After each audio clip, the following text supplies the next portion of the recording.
ओम श्री गणेशाय नमः। राधे राधे मेरे प्यारे भाइयों, बहनों, माताओं व बंधुओं। संस्कार की बातें चैनल में आपका स्वागत है। बंधुओं, आज मैं आपको सावन मास महात्म की कथा का 8वां अध्याय श्रवण करवाने जा रही हूँ। इस अध्याय में बुधवार व्रत कथा और बृहस्पतिवार व्रत की कथा सुनाई जा रही है, जिसका सावन मास में सुनने का बहुत महत्व है। भगवान शंकर बोले, हे सनत कुमार, अब मैं पाप ताप को हरने वाले बुध और बृहस्पति के व्रत को कहूँगा, जिनको श्रद्धा व प्रेम के साथ करने से प्राणी को उत्तम सिद्धि की प्राप्ति होती है। ब्रह्मा जी ने चंद्रमा को ब्राह्मणों के राज्य आसन पर अभिषिक्त किया। किसी समय चंद्रमा ने श्री बृहस्पति की तारा नामक स्त्री को देखा। वह संपूर्ण लक्षण संपन्न, उमड़ती जवानी युक्त, रमणीय रूप लावण्य संपन्न थी।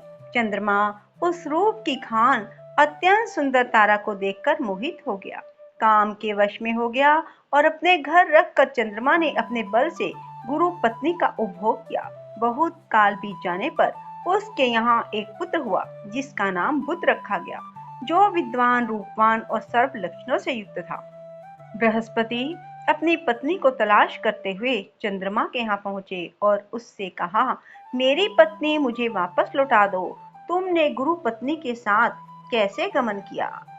इस पाप से भला तुम्हारा किस प्रकार छुटकारा होगा? इस महापाप की ओर तुम्हारी बुद्धि किस प्रकार गई? अब तुम चुपचाप मेरी स्त्री को मुझे वापस लौटा दो। स्वयं प्रायश्चित करके पाप से रहित हो जाओ। यदि तुम इसे वापस नहीं लौटाओगे तो मैं इंद्र सभा में जाकर तुम्हारे इस पाप को कहूंगा। बृहस्पति के इस प्रकार कहने पर भी चंद्रमा ने तारा को नहीं लौटाया।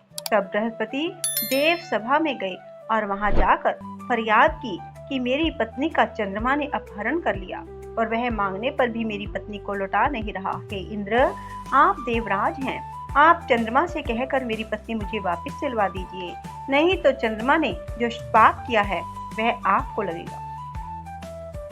मेरी इस बात में रत्ती भर भी संशय की गुंजाइश नहीं है, क्योंकि राज्य का पाप शास्त्र के प्रमाण से राजा को ही भोगना पड़ता है। दुर्बल का बल राजा है, ऐसा पुराणों में कहा गया है। इंद्र ने चंद्रमा को बुलवाया और उससे कहा, हे चंद्र, गुरु बृहस्पति की पत्नी वापस लौटा दो। किसी दूसरे की पत्नी के साथ गमन करने को पाप कहती हैं, लेकिन गुरु की पत्नी के साथ गमन करना महापाप है। अतः हे चंद्र, तुम गुरु की पत्नी बिना विचारे ही वापस लौटा दो। देवराज इंद्र के वचन सुनकर चंद्रमा ने कहा, आपके आदेश अनुसार मैं इनकी पत्नी इनको वापस लौटा देता हूँ, मगर मैं अपना पुत्र इनको बिल्कुल नहीं दूंगा, क्योंकि यह मेरा पुत्र है। चंद्रमा की इस बात से देवताओं को संशय पैदा हो गया। यह पुत्र किसका है? यह तो तारा ही ठीक ठीक बतला सकती है। उन्होंने बृहस्पति की पत्नी तारा को बुलाकर पूछा, हे कल्याणी, तुम सच सच कहो, यह पुत्र किसका है? झूठ बिल्कुल नहीं बोलना। लज्जा से संपन्न तारा ने कहा, यह बालक चंद्रमा का औरस और बृहस्पति का क्षत्रज्ञ पुत्र है। अब आप जिसको उचित समझे दे दीजिए। तारा की बात सुनकर देवताओं ने बालक बुध चंद्रमा को दे दिया। गुरु को दुखी देखकर देवताओं ने दोनों को वर दिया। चंद्रमा से कहा, हे चंद्र, तुम घर जाओ, यह पुत्र तुम्हारा है।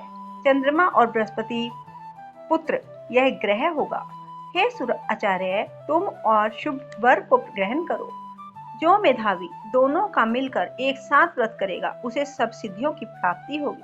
यह बिल्कुल सत्य है, इसमें रत्ती भर भी संशय की गुंजाइश नहीं है।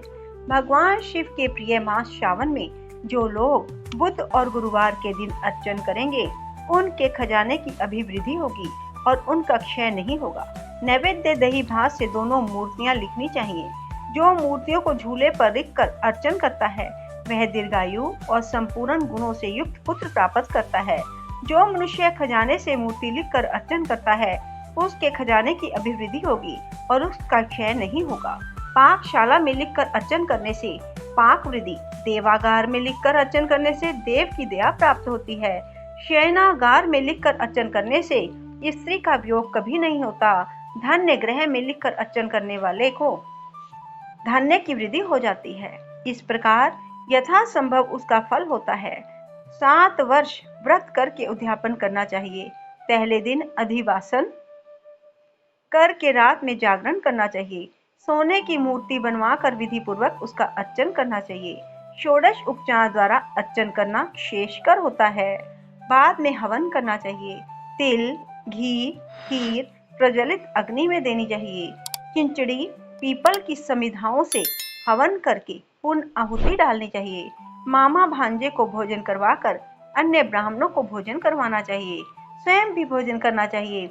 इस प्रकार 7 वर्ष तक व्रत करने वाला व्यक्ति अपनी सब इच्छाओं को पूर्ण कर लेता है। जो विद्या की कामना करता है उसको विद्या की प्राप्ति होती है। वह वेदों तथा शास्त्रों का मर्म जान लेता है। उसे बुद्ध ज्ञान और गुरुता प्रदान करते हैं।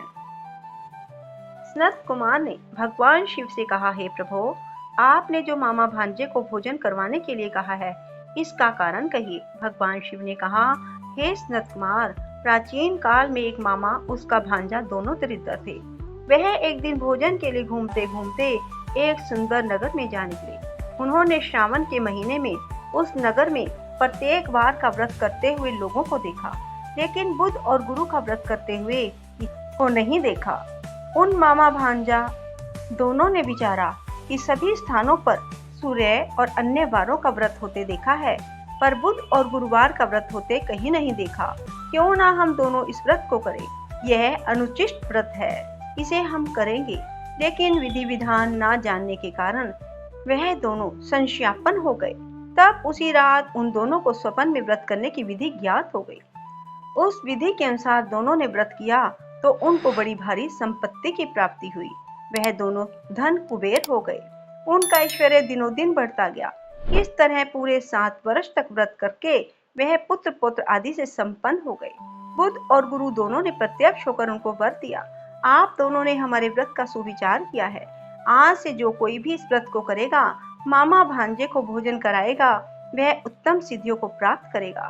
और जब इस संसार से विदा होगा, तब तक चंद्रमा और सूर्य रहेंगे, तब तक हमारे लोक में रहेगा।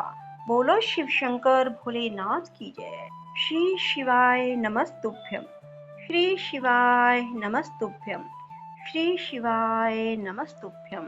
बंधुओं, यदि आपको हमारी वीडियो पसंद आए तो इसे लाइक करने के साथ साथ शेयर करें, सब्सक्राइब करें चैनल को और कमेंट बॉक्स में हर हर महादेव लिखना ना भूलें, ताकि आपको कथा श्रवण का पूर्ण फल प्राप्त हो सके। राधे राधे। जय श्री कृष्णा। धन्यवाद।